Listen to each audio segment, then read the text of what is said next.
Micah Parsons revealed a little bit of news that should send a panic attack throughout the entire NFL. He's transitioning full time to the defensive end position. Now, what does that really mean? Because he was kind of already a defensive end. We will break it all down tonight on A to Z Sports Dallas Primetime, and whether we like it or dislike it. We'll get into all of that. Welcome into the show. We are live. Thank you for being here. We will also get a little bit into what Emmitt Smitt had to say about Ezekiel Elliott and why maybe, let's admit it, he kind of makes a good point. But we'll get into that as well. Before we do any of that, though, do me a favor and hit the like button. Let's get to it. Here we go.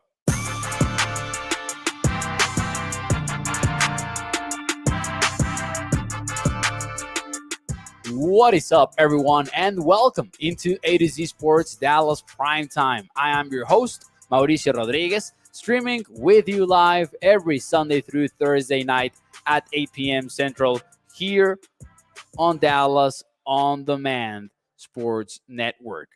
Welcome, everyone. Welcome, everyone, into the show. We were going to do originally a 53-man roster projection tonight. I'm pushing that to tomorrow, Thursday, because big news dropped for the Cowboys. And I wanted to discuss it with you because it took over social media. Whether you follow Cowboys content on Facebook, YouTube, Twitter, whatever it is, you probably have heard by now, or maybe not. That's why we have prime time. Micah Parsons is making a full-time transition to defensive end. Now I'm gonna throw the first question right away. Like I'm gonna toss it to you guys. Do you like or dislike the news? Now let's get into what actually happened. And Clarence Hill kicked this off with a tweet. Clarence Hill from the Fort Worth Star Telegram, and this is the tweet basically. I'm gonna show it to you and I'm gonna read it to you. Cowboys Pro Bowl linebacker Micah Parsons is not participating in the team's offseason program. May I add, voluntary offseason program. He is working out in Austin, adding bulk and weight. That is the key part here. He's adding bulk, he's adding weight to be a full-time defensive end next season. And he will return to the Cowboys for OTAs. Those kick off on May the 22nd, by the way, if you want to circle the date. But do you like or dislike the news about Micah adding some weight? Because this took over Twitter and people were sharing all type of opinions about it. I feel strongly about this topic, and believe me, we will get into it. I mean, maybe you already have an idea as to where I'm gonna lean towards, because man, I think this is the way to go. Now, man, Micah Parsons, and we're gonna get to that a little bit more in a few moments here, but he kind of has already been a defensive end for the Cowboys. However, let's kind of dive into your questions right now. Let's see to your answers. Excuse me.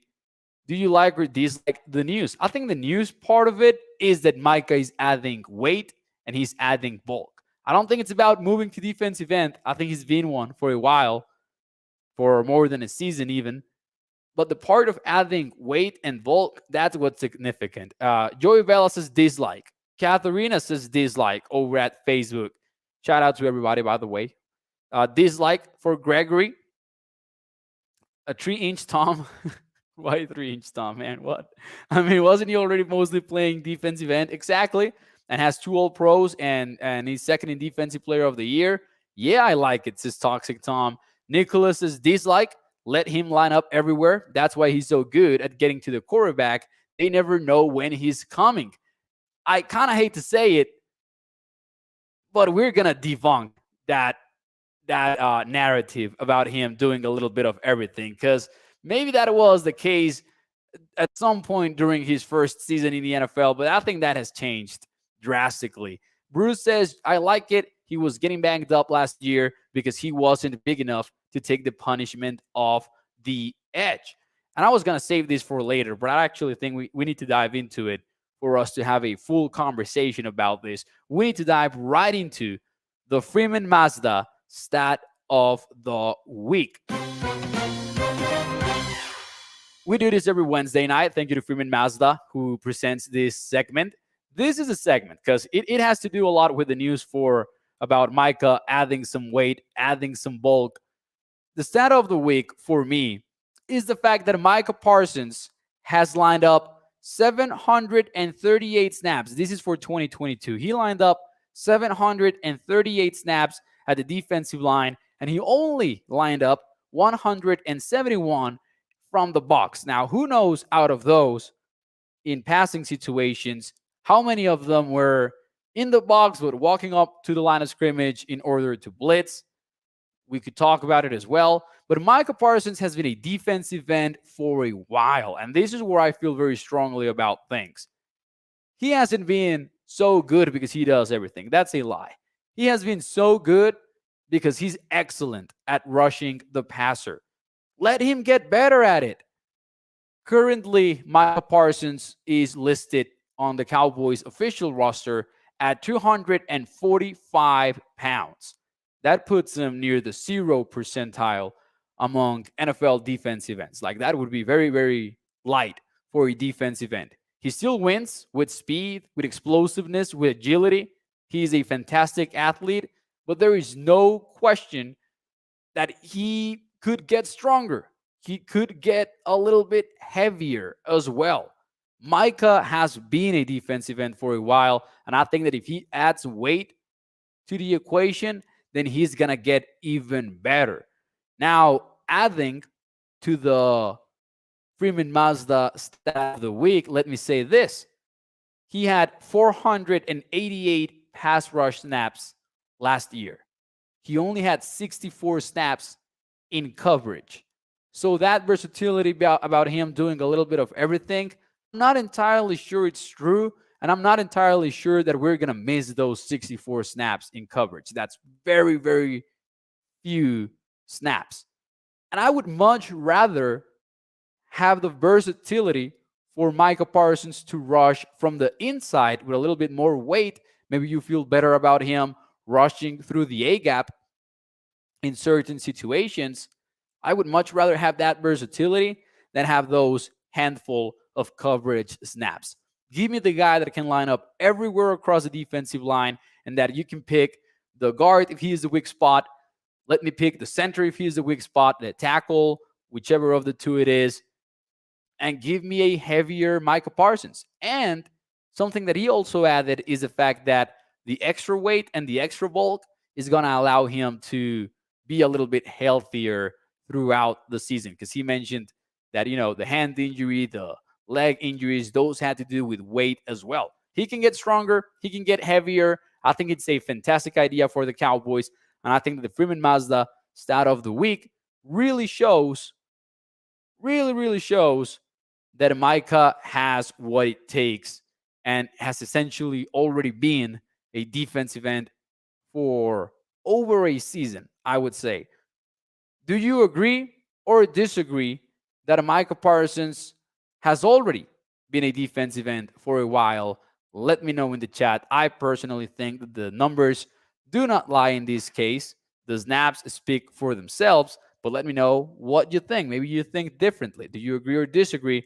While you do that, let me talk to you about our friends over at FreemanMazda.net. Because as always, we have to speak about the people who make this show possible. A family-owned business, has been so for over 65 years, and you can check out their vehicles over at their dealership in Irving, Texas, or you can visit their website, FreemanMazda.net. In there, you can browse through their wide range of new and used vehicles. You can check out the pictures of every car. You can check out the features of every vehicle as well. And as always, we do have the ride of the week for you guys, the 2023 Mazda MX-5 Miata RF Grand Touring. This one starts at $38,815. It's got Apple CarPlay / Android Auto, a manual transmission, convertible roof, premium audio, a blind spot monitor, and a miles per gallon capacity of 26 when you are in the city. That goes up to 34 when you are in the highway. So make sure that you check it out over at freemanmazda.net. Let's see how you feel. Let's see how you feel about Micah Parsons and the quote unquote news about him moving to defensive end. Let's see. Let's see. Let me try to find where we started this whole thing. I like the way that he moves around and he's unpredictable, says Gregory. Wouldn't you say that maybe if you can do that, but across the defensive line, you would kind of replace it? Charlie Evans says, I don't know if bulking up is a good idea. I would rather keep him at his weight so he has the speed. And that might be fair. Dwayne says, these football players make a lot of money. Why can they do what they're told to do? It's always something. Why can they just focus on going and getting to the Super Bowl? I'm not going to lie. I do not think this is a Micah going rogue type of a situation. I think this is the Cowboys looking at what they've done with him. And what they've done with him is rush the passer, have him play at the defensive line, because I think that they have realized that's what he's best at. When they took him out of Penn State in the draft, maybe they thought he could be a jack of all trades. Maybe they thought he could be a elite chess piece that you can move around. But when they started actually rushing the passer with him, and especially when those injuries occurred at the defensive end room during Micah's rookie season, they figured out, hey, we got something a little bit more special than we originally thought here. Last year, we saw some injuries at the linebacker spot. Micah didn't move to linebacker. Micah stayed right where he was because he's elite at rushing the passer. That's where you get the best version of Micah Parsons. So I think that the Cowboys maybe sat down with him and they realized, we're going to make you even better at what you do best. We're going to add some weight to you. And maybe they didn't do that before because they wanted those few snaps, those handful of snaps in which they could get Micah as the off-ball linebacker. Maybe they could get him in coverage here and there. But you got to do what you got to do, and that is maximize your players where it most matters. And I think that's rushing the passer. I think that's a plan that goes hand in hand between what the team wants and what Micah Parsons wants. I don't think this is him going rogue at all. At all. Now, not going to lie, I do not think that some extra pounds are going to keep him from here and there being a surprise drop defender. Like we've seen Dorrance Armstrong drop in coverage for the Cowboys quite a few times. I could see Micah still doing that. And I also kind of don't think that he's going to lose all of the speed, right? I don't think so. Again, he's listed at 245, and according to his interview with the media today, and Todd Arker from ESPN also tweeted about it, he said that right now he weighs around 251 pounds. I don't know how high he wants to go. I don't know if he was asked that. If so, I did not see that information. But I'm guessing maybe like what, 255, 260 maybe? He's excellent when he's zeroed in on someone, says Nicholas. Bruce McQueen says, hope he doesn't lose speed. He needs an extra 20 pounds. Tom says, I like that he has a more defined role and he can focus on it. He doesn't need to be a linebacker and can do what he does best, which is wreak havoc. Now, I'm going to add to that point. I'm going to piggyback off of what Tom said, and I'm going to say this. I don't think, and from what I've seen, and I think that many people have pointed this out before, I don't think that Micah has the most refined handwork that you will see in the NFL. I don't think that he has this enormous pass rush repertoire from where he can reach into the toolbox and use a vast amount of different pass rush moves on opposing offensive linemen. If you're going to focus 100% on preparing as a defensive end, and the team is going to tell you, don't worry about playing linebacker now, you might invest a little bit more time in that too. Not only in adding weight and bulk, but also kind of expanding your toolbox when it comes to your own pass rush. I love this move, by the way. So just to kind of like get on the same page here, because I see that I see that, for example, Holland says last year he transitioned full time, in my opinion. Russell says putting me asleep. Good night, my man. Last year he transitioned full time, and I mean that's the stat of the week too, like showing the snaps from last year and kind of, you know, putting together the fact that he was already there. I think the news aspect of it is we're gonna get rid of the handful of other things that he also was doing while rushing the passer, and we're gonna add weight to him. I think that's the newsy part of this. He already transitioned. I agree with that. He was an edge rusher last year. And some people have suggested that this has to do with contract negotiations. Some people have said, oh, this is about him trying to cash in as an edge rusher and not as a linebacker. I don't buy into that theory just because I think the numbers don't lie. And if the Cowboys and Micah got into a Jimmy Graham type of situation when Jimmy Graham wanted to cash in as a wide receiver instead of as a tight end, I think that Micah would win that. Like, there is no way you can say that he was not an edge rusher for you. So I think he would have cashed in as such. That being said, I don't think it's about that.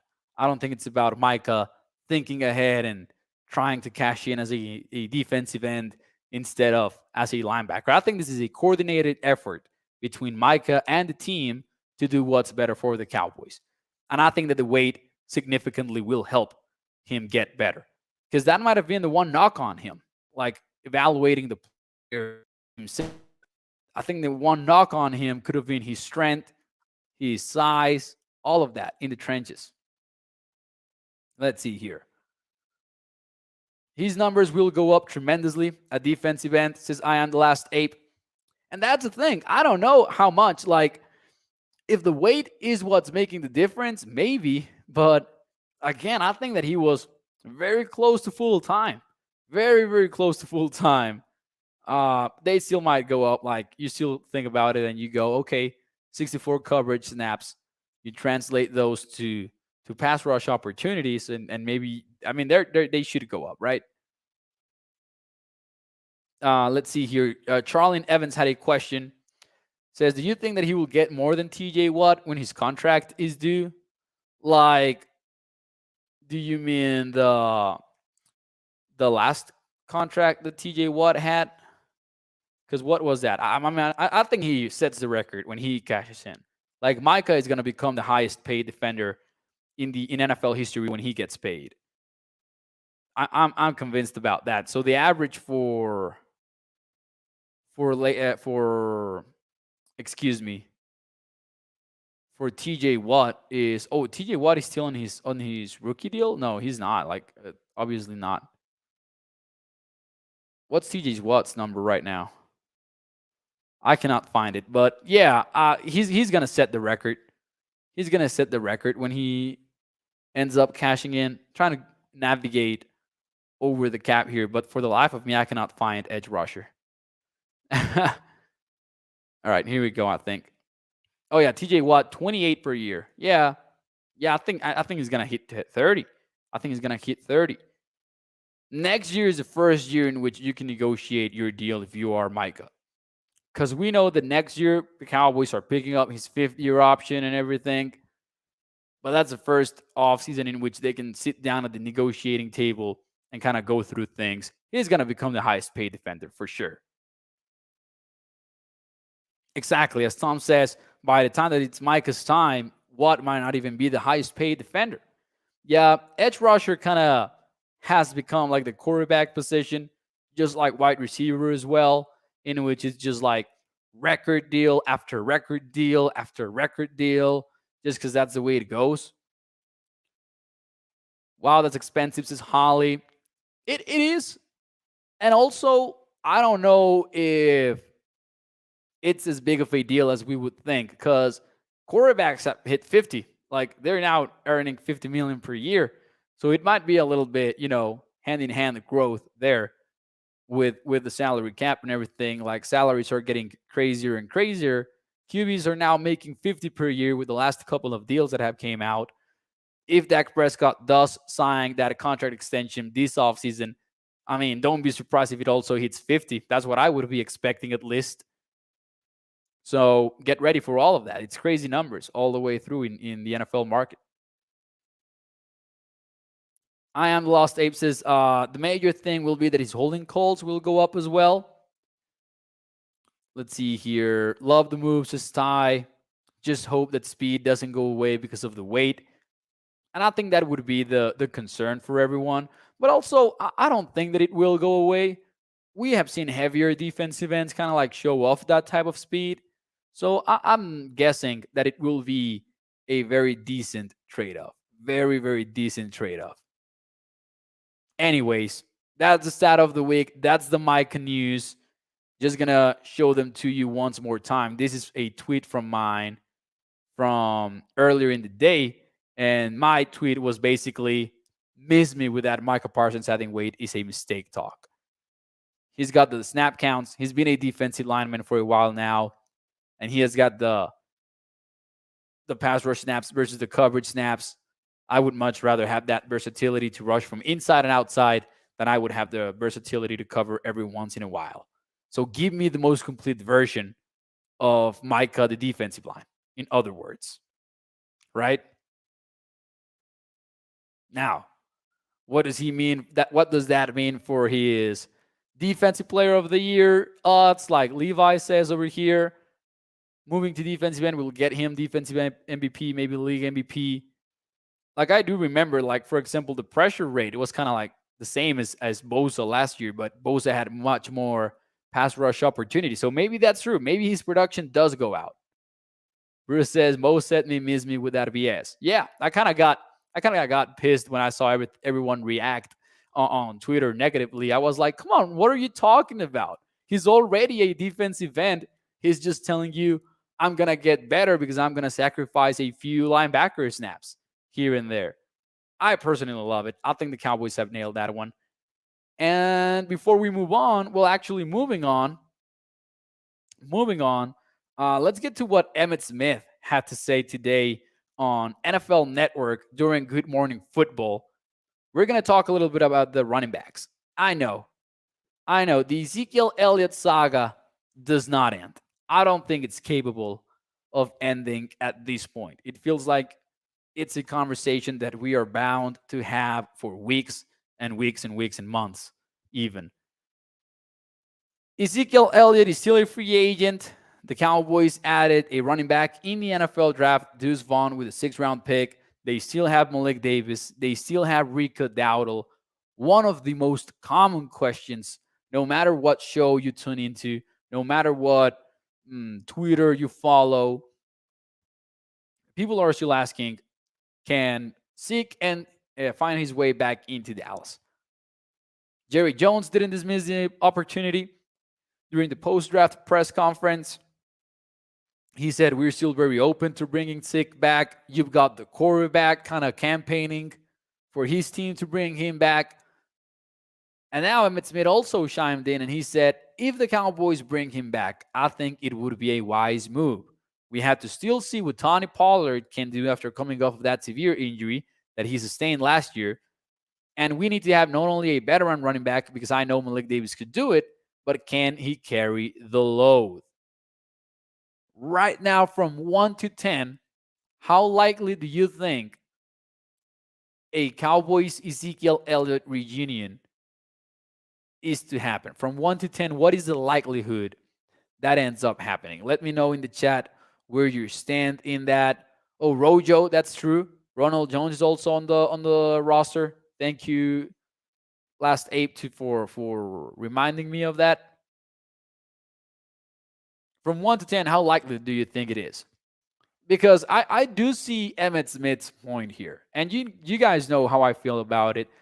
Before the draft, I had a video about it even. We had a pre-recorded primetime segment there, kind of like going by the numbers that just outlined the fact that Zeke is not explosive anymore. And that is a big concern. During his first 3 years, the seasons that he played fully, which wouldn't include 2017 when he was suspended, he had, I don't remember the exact number, but it was something crazy. in terms of explosive plays. And over the last 3 years, that number has been cut exactly in half. I think it was like 21 to 42 over the first 3 seasons of his career. So that is gone. The explosion aspect of Zeke's game is dead, right? Or at least severely declined. Now, I do think that Emmitt Smith's point lies in the first couple of sentences. The part where he says, we have to still see what Tony Pollard can do after coming off of that severe injury. That is a part where I struggle with it. Because if you've got Tony Pollard on the team, I think that the workload is not the issue. I think that you've got guys to carry that workload. Maybe Deuce Vaughn, as we talked about last night, maybe he won't be running back 2, but he can be running back 3, and you can give him some of the workload. And Malik Davis, Rico Dowdle, they can handle the rest of it if you want to give them the running back 2 role. That's doable. But I do wonder, what is Pollard's status right now? Is he really going to be ready for week 1? And are you going to be on a rush for him to get back by week 1? Because maybe the Cowboys learned the hard way with Michael Gallup that they shouldn't rush him back.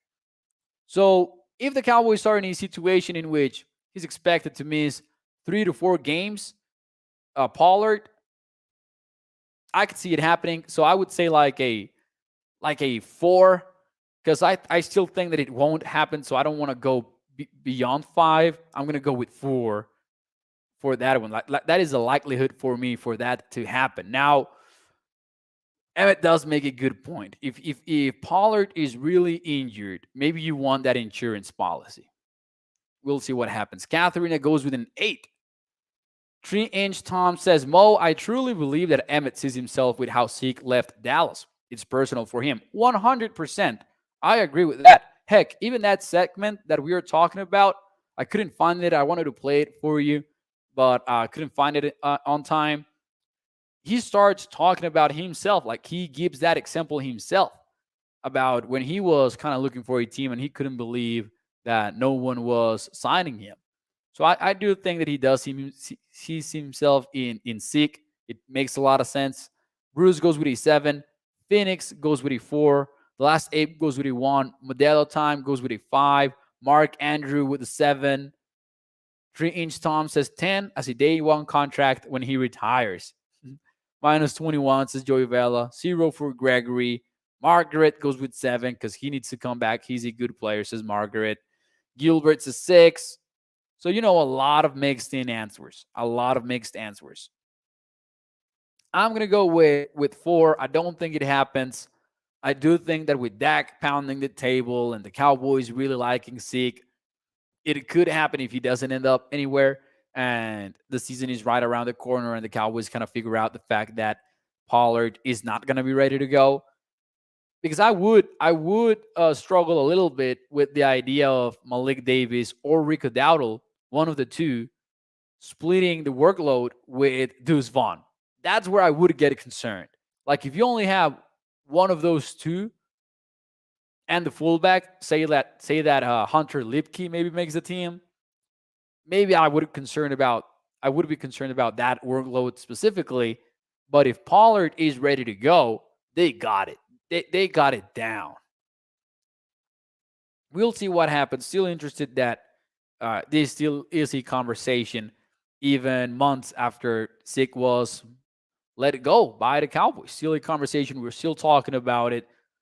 And I am surprised that he has not signed yet. I would have assumed that he would find a team even on a cheap deal, but seems like he has not done that. So we'll see where he ends up right now.